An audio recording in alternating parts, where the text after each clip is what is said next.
La Japan Expo, c'est maintenant un petit peu le rendez-vous, on va dire officiel, de tous les fans de manga, de japanime, de jeux vidéo, du japonais, on va dire.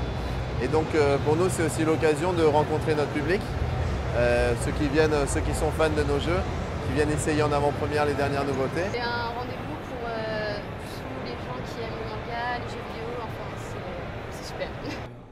On voulait faire un festival sur tout ce qui était ludique au Japon, la pop culture japonaise, et que Japan Expo, ça semblait bien. Ce qu'on a voulu faire, c'était un petit peu sur le concept d'avoir différents pôles et de créer des passerelles entre elles. C'est-à-dire qu'on était persuadé que les fans de manga pouvaient s'intéresser aux jeux vidéo, que les fans de jeux vidéo pouvaient s'intéresser aux dessins animés. Surtout qu'au Japon, il y a beaucoup de jeux vidéo qui sont tirés de dessins animés qui sont tirés de manga, etc.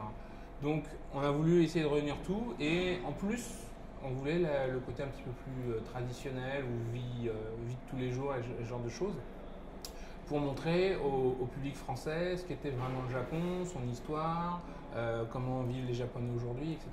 Japan Expo, pour nous, c'est vraiment un événement majeur dans l'année. C'est l'occasion unique de rencontrer tous les fans de nos produits.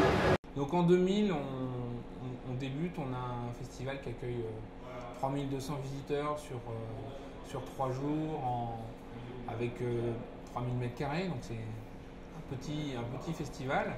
Puis rapidement, on va passer par plusieurs étapes. Donc en 2002, on va avoir un grand bond en avant, puisqu'on va arriver au CNIT, et que là on va commencer à avoir des surfaces plus importantes, de l'ordre de 10 000 m², accueillir 20 à 40 000 personnes.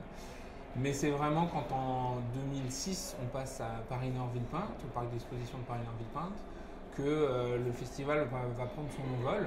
En 2008, un passage important, c'est le passage à 4 jours. Donc sur Japan Expo en juillet, on ouvre désormais du jeudi au dimanche. On a accueilli plus de 173 000 personnes sur 4 jours, ce qui fait de nous un des 5 plus gros salons grand public français, et le plus grand salon de culture japonaise en Europe, et voire dans le monde.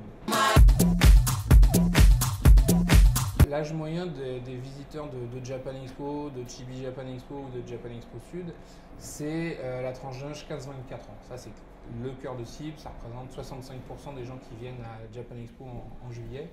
Et du coup, c'est vraiment cette tranche d'âge qui s'intéresse à la pop culture japonaise. Donc même si on essaie de faire des choses qui vont s'adresser à un public plus âgé, parce qu'effectivement, au fur et à mesure du temps, sur Japan Expo version juillet, on s'est aperçu que le public vieillissait un petit peu, parce qu'il y a des gens de ma génération qui maintenant ont 35-40 ans et qui se retrouvent à avoir des enfants. Et donc pour venir, il fallait qu'on trouve des choses à la fois pour les parents et à la fois pour les enfants. Donc il y avait des licences qui étaient évidentes pour les enfants, comme Pokémon, comme Yu-Gi-Oh, etc. Et on a voulu développer aussi vers les adultes, en leur proposant des choses, voilà, des conférences peut-être un petit peu ennuyeuses pour les jeunes, mais intéressantes pour des gens qui veulent découvrir le pays, qui vont être contents de découvrir la musique traditionnelle, et ce genre de choses.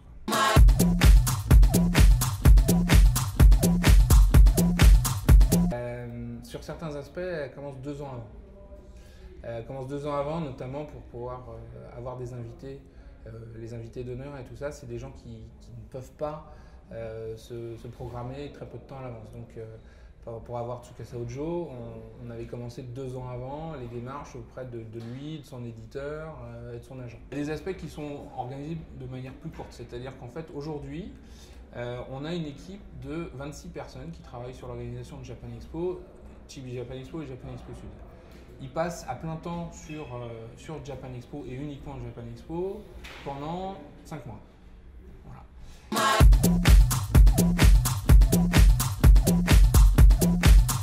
Donc déjà, il faut venir confortablement. Ça veut dire que même si on est en cosplay, il faut quand même essayer de ne pas trop sacrifier le confort. Il y a des petites choses après, c'est bien d'emmener sa boisson, d'avoir à boire avec soi, parce qu'il y a souvent des files d'attente sur les espaces de nourriture et de rafraîchissement, donc c'est plus facile d'avoir sa propre boisson. C'est aussi mieux d'emporter son argent avec soi, parce qu'il y a des distributeurs, mais il y en a très peu, et du coup c'est encore des files d'attente. Donc ça génère de l'attente pour un visiteur, et c'est pas ce qui est le plus fun, quoi, dans le festival. Après, il peut faire assez chaud, donc faut venir en conséquence. Et le jour où il se passe énormément, enfin où pas il se passe énormément de choses, mais où il y a énormément de monde qui vient, c'est le samedi.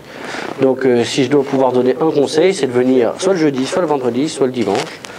Et venir le samedi si on n'a pas d'autre choix, ou venir les 4 jours. Mais par contre, si on a le choix, venir un jour de semaine, parfois c'est plus agréable pour profiter des exposants, pour profiter de nos contenus, parce qu'on répète certains de nos contenus tout au long du festival.